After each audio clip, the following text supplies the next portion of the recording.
Merci. Alors moi, il me revient non pas de conclure, ça c'est la chance du président, mais de faire une synthèse de nos riches échanges de la journée, tel qu'on le fait maintenant chaque année depuis qu'on a produit Luzerne 2026. Alors ça fait un an maintenant, alors qu'il me revenait de dresser devant vous un premier bilan de nos travaux autour de cette prospective. J'évoquais alors, j'ai repris mes mots, l'impérieuse nécessité de préserver notre chaîne de valeur dans un environnement qui était changeant, d'une complexité, d'une brutalité extrême. Alors souvenez-vous, il était alors question déjà, entre autres, du prix des énergies. Alors quelques heures plus tard, sonnait le retour de la guerre en Europe, et avec elle toutes ses conséquences. Alors bien sûr pour nos amis ukrainiens envers qui nous avons tous une pensée, mais aussi pour la subsistance de nos outils de production et toutes les difficultés qu'on a pu connaître par la suite. Alors, je reviendrai sur ce point car on a encore fort à faire sur ce sujet. Ce que je veux souligner ici, c'est l'importance dans ces moments d'avoir un cap, d'avoir une histoire, on en a eu pas mal d'éléments, une solidarité. Et Luzerne 26, qui elle-même est née 8 jours avant une autre catastrophe qui était le confinement, j'ai envie de dire qu'elle est bien née, parce qu'elle nous permet malgré tout aujourd'hui de regarder devant nous, en dépit de tous ces bouleversements. Donc cette journée, elle était là pour vous le démontrer. C'est votre journée, je crois qu'Éric le disait très bien en ouverture, et à titre personnel, je me réjouis que nous puissions à nouveau l'organiser dans ces locaux de France Luzerne. C'est l'occasion pour moi d'ailleurs de remercier le président et Pierre qui s'est excusé de ne pouvoir assister à la fin de cette présentation. Alors qu'est-ce qu'on a appris? Alors premièrement, que notre engagement filière concernant nos réductions d'émissions de gaz à effet de serre était largement insuffisant, puisque la filière touche déjà du doigt l'objectif fixé pour la campagne 2025. Alors j'ai regardé plus particulièrement sur le graphique qui a été présenté, je crois, par François-Xavier. On affiche quand même une réduction de 50% de nos émissions depuis le lancement des opérations en 2020, ce qui est quand même extrêmement intéressant. Donc les voyants sont au vert sur ce chantier de la décarbonation. C'est le fruit d'un travail remarquable, ça a été dit, de vos coopératives. Et c'est vrai qu'avec pas moins de 19 projets ADEME dès les premiers mois d'engagement, on s'était certes donné les moyens de réussir. Alors encore fallait-il transformer l'essai et qu'il soit durabilité? Alors à défaut d'y voir clair, ce qui est durable pour l'heure, c'est toujours l'imagination de notre administration, européenne en particulier. Et là, j'élargis volontiers à tous ces sujets présentés en matinée, donc qui demandent à Luzerne de France la plus grande réactivité pour anticiper autant que possible les difficultés. Alors c'est vrai, on en a parlé, ça ne nous exonère pas de monter occasionnellement dans le camion de pompiers, voire de le conduire. Mais pour cela, je vous le rappelle, et ça c'est pas seulement Luzerne de France qui doit le faire, il est indispensable que nous entretenions la flamme avec nos élus locaux comme nationaux, et avec Éric, je prolongerai même au niveau européen. Alors, trop d'air refroidissant la flamme, la nécessité de réduire les fuites nous a ensuite rappelé à nos obligations premières.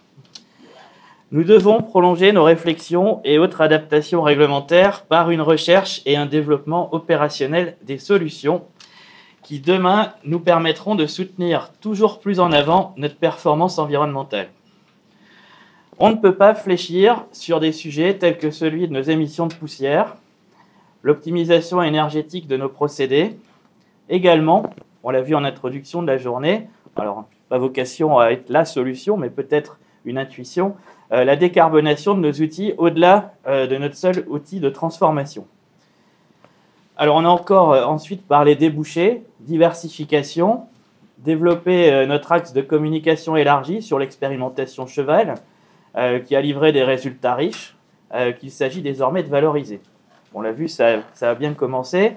Et Luzerne de France, sur recommandation de son Sénat, a souhaité monter en connaissance et en compétence sur les différents segments de marché, les acteurs de la distribution et les prescripteurs associés, de sorte ensuite à mettre à disposition de vous, acteurs de la filière, des clés pour cibler un objectif ambitieux de développement des ventes sur le marché cheval à l'horizon 2026. Alors pourquoi s'arrêter en si bon chemin?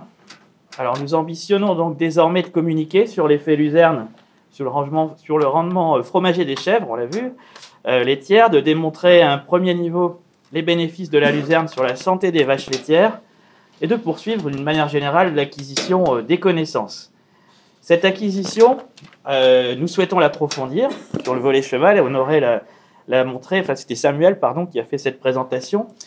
Comprendre ce mécanisme d'effet curatif, identifier les formes de luzerne les plus efficaces, tout ça pour créer un produit en fait à forte valeur ajoutée. Et ça nous ramène bien à notre enjeu principal, celui de créer de la valeur avec nos produits pour le producteur. Alors vous l'avez compris, on persistera et entendons bien à terme apporter une solution alternative à la filière porcine pour la santé digestive et la gestion des diarrhées, la mortalité des jeunes animaux. Il s'agirait là d'un nouveau marché avec un axe fort en santé et bien-être animal qui est très porteur pour nos autorités, en particulier aujourd'hui.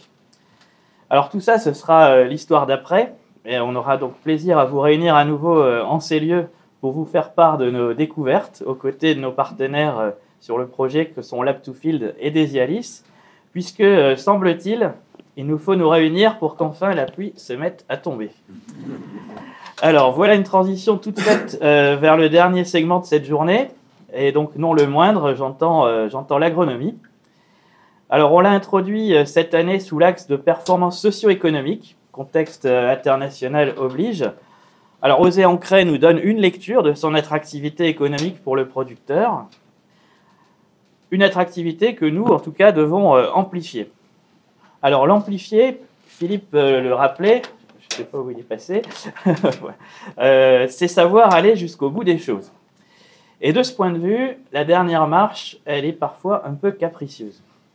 Alors, nous avons présenté l'an passé, et c'est super qu'il soit là, des travaux de Pascal Thiebaud, qui nous fait le plaisir d'être présent, je le remercie, sur l'analyse notamment du cycle de vie du produit luzerne déshydraté, qui intègre nos progrès, donc les plus récents en la matière, pas les plus récents. Le temps passe vite et le temps d'études font que c'est 2018-2019 et que nous allons très vite sur le dossier. Donc à ce jour, cependant, sans que nous le sachions vraiment l'expliquer, mais on est à l'œuvre pour dénicher le problème, ces données ne sont pas injectées encore dans les outils d'évaluation du poids carbone des aliments du bétail, et on entend bien qu'elles le soient prestamment.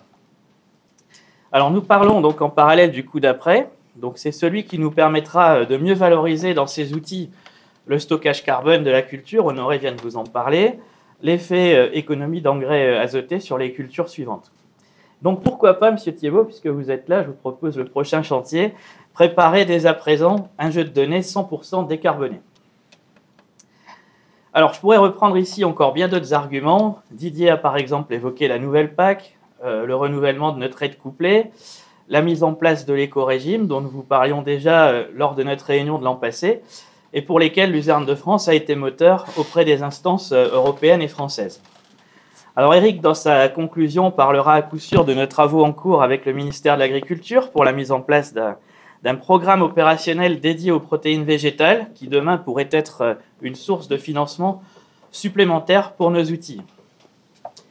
Et puis il y a tout ce travail de bilan agronomique, d'analyse experte de la campagne, de pilotage de nos essais variétaux, de suivi, d'évaluation, voire de mise en œuvre des changements de pratiques. Vous savez, celui dont s'acquitte depuis toutes ces années un certain Damien L, qui ne manque jamais une de nos réunions, que chacun d'entre nous a fait un peu entrer dans son foyer, à l'image d'un Jean-Pierre Pernaut à son époque. Eh bien, ce Damien, notre Damien, il anime cette année sa dernière journée technique. Alors, on a envie de le remercier. Alors, Damien, je t'invite, je sais que tu es loin là, à nous rejoindre, s'il te plaît.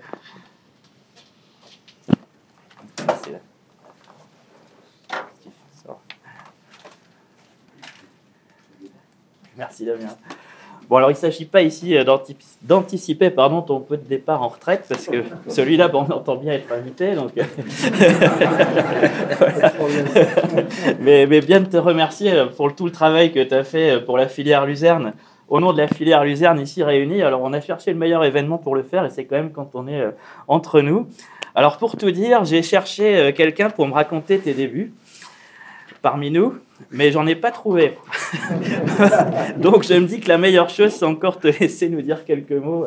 Damien, on t'écoute. Ah, sur le début.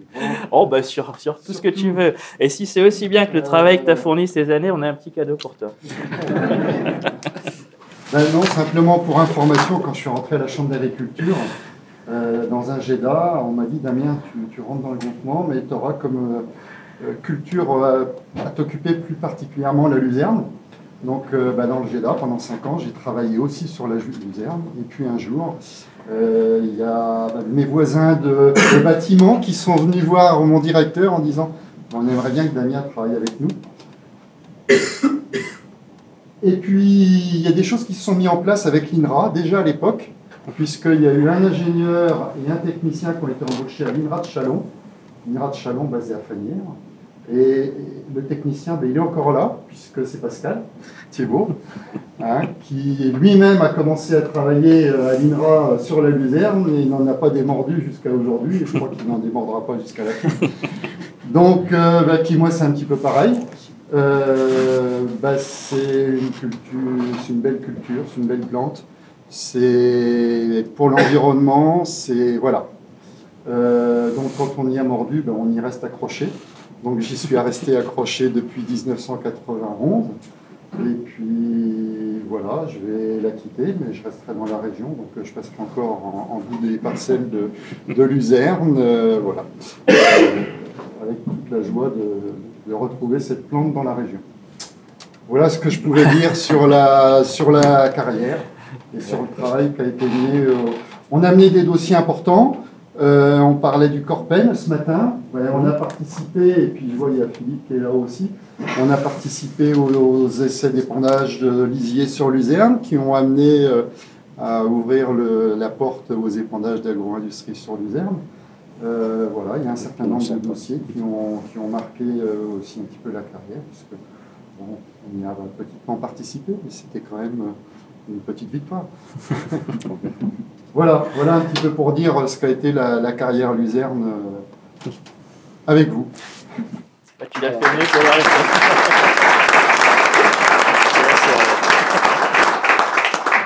Pour ma part, Damien, donc on souhaitait vraiment d'abord pas te laisser repartir comme ça, même si c'est pas maintenant, tu es encore jusqu'au mois de juin normalement. Oui, un petit peu. Oui. Un petit peu. Voilà, on s'est dit autant le faire aujourd'hui, toute la famille est réunie, donc pour un cadeau, un restaurant étoilé sur Reims, que tu connais peut-être. Voilà. En tout cas, tu connais de nom, c'est sûr. La scène champenoise, donc. Merci beaucoup. Pour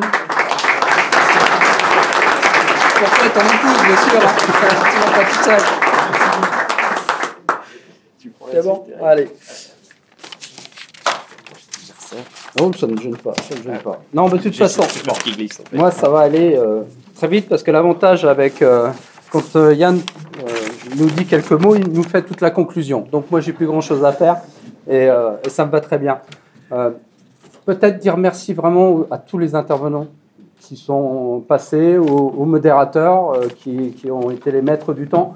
C'est encore une grande journée que l'on vient de passer. Vous avez vu tous les travaux qui ont été faits. Sachez quand même qu'on doit être les seules filières à travailler autant sur des travaux comme ça, qui sont aussi diverses, que ce soit de l'agronomie, de la nutrition animale, le process industriel. Moi-même, j'ai encore appris des choses pour améliorer la température dans les fours. Il y a toujours des choses à faire et croyez-moi, on n'est pas jalousé, mais on est assez admiré quand même par les autres filières, par tout ce qu'on a fait. Je viens de passer, moi, une semaine au Salon de l'agriculture et c'est vrai que j'avais que 2 expressions, en fait, j'étais parti comme ça, c'est de dire à tout le monde tout l'effort qu'on avait fait dans cette filière, diminuer de 100%, de 90%, 100% pas encore, de 90% les émissions de carbone depuis 2005. J'ai même eu, pour ceux qui connaissent, Pascal Confin, qui j'en ai parlé. On n'avait pas trop le temps, et puis bon, il est redescendu, mais quand je me suis retrouvé en bas du stand de la coopération agricole, il m'a regardé et il m'a dit « Bravo pour ce que vous avez fait ». Je peux vous assurer que si vous connaissez Pascal Confin, avoir des félicitations comme ça de sa part, ça veut dire quelque chose. Et vu que je n'avais pas eu le temps de lui parler de biodiversité, du coup, j'ai repris encore 1 ou 2 minutes pour lui en parler. Et on n'avait pas le temps, il a juste demandé ma carte de visite. Donc tous les jours, je regarde, non, j'ai toujours pas de nouvelles, mais on ne sait jamais. Voilà. Non, mais ce qui veut dire quand même qu'il faut se rendre compte de tout le travail qu'on a pu faire dans cette filière depuis toutes ces années. Et on a une culture qui vraiment coche toutes les cases. On le voit bien par les présentations qui ont été faites ce matin. On n'a pas parlé biodiversité, on aurait pu demander à Philippe Lecomte d'intervenir, mais je ne te demanderai pas maintenant, Philippe, parce que je te connais. Mais pourquoi pas l'année prochaine. En tout cas, on a cette idée aussi de travailler cette biodiversité avec les bandes non fauchées qui sont aujourd'hui instituées dans cette région. Ça sera peut-être la dernière année. Je suis intervenu auprès de la région, du ministre. Le ministre de l'Agriculture le sait aussi. Il nous a demandé d'ailleurs un courrier sur ce point. Donc on est vraiment aujourd'hui sur vraiment tous ces dossiers. Yann l'a rappelé, c'est vrai qu'il y a un grand dossier aujourd'hui qui sera structurant et innovant pour la filière luzerne. Ce sont les programmes opérationnels. Nous devons d'abord passer par la case organisation de producteurs. Je dirais qu'il y a un petit souci sur la Champagne parce qu'on est tellement organisé que ce n'est pas admissible dans notre façon de fonctionner. Bon. Croyez-moi, le ministère travaille avec nous pour trouver des solutions. Je pense qu'on en a trouvé une. D'ailleurs, je pense que ça sera aussi avec ce lieu, puisque je pense qu'on passera par France Luzerne. De toute façon, il n'y a pas d'autre choix. Et mais heureusement qu'on est unis justement pour nous permettre d'avoir ces programmes opérationnels. Très rapidement, les programmes opérationnels, derrière, c'est une source de financement pour de l'investissement, pour de la recherche et développement, pour de la communication, et pourquoi pas aussi pour la biodiversité. Et c'est peut-être là d'ailleurs qu'on trouvera la solution pour arriver à trouver une sortie de, pas une sortie de symbiose, mais symbiose n'aura peut-être pas toujours la possibilité d'avoir les subventions qu'elles ont aujourd'hui. Voilà, et pour conclure, vous voyez, on a quand même encore beaucoup de dossiers sur 2023, et c'est normal, et je pense que d'ailleurs ça ne s'arrêtera jamais. Pour les plus anciens comme moi, et puis Damien, on sait que la luzerne, ça ne s'arrête pas. Donc on va continuer à travailler ces dossiers-là. On a passé là vraiment au Salon de l'Agriculture, un événement quand même primordial pour nous et très important. Cette journée technique aujourd'hui, on va avoir une foire de chaland assez new look, on va changer d'endroit, on va se retrouver dans un pôle agricole et en même temps on va pouvoir redimensionner un peu différemment notre vision à la foire de chaland. Les IALI sera là 5 jours, nous on y restera 10 jours et on va voir comment on va pouvoir organiser tout cela. Le SPAS aussi, même si on n'est pas présent au SPAS, on est présent dans les conférences. Et puis donc on finira l'année, après ça je vous le dis pour ceux qui viennent, au congrès de la coopération agricole, où bien sûr on sera toujours visible, on verra pour notre assemblée statutaire. Donc un congrès qui va être déplacé, qui va se replacer en province, parce qu'il va se dérouler à Dijon. Voilà.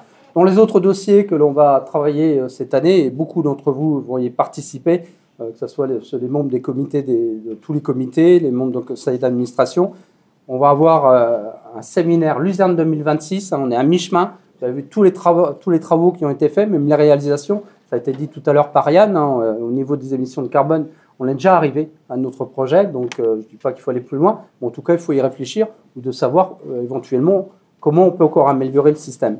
Voilà, ça c'est un rendez-vous qu'on va avoir dans les quelques mois à venir. Et puis d'autres rendez-vous, entre autres avec la filière laitière, parce qu'on n'a pas toujours l'habitude de les rencontrer. Mais la coopération agricole est une grande maison et on se doit aussi de rencontrer nos partenaires.